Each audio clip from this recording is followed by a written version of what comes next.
This layer is free from cloud and it is very perfectly for flying aeroplane and it contains oxygen gas.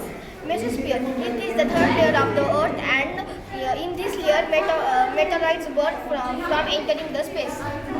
Fourth, stratosphere.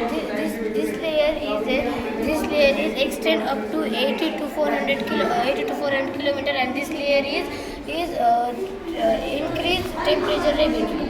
Exosphere. It is the last layer of the Earth, and from this layer, the space is starts. Thank you. What is the work of the ozone layer?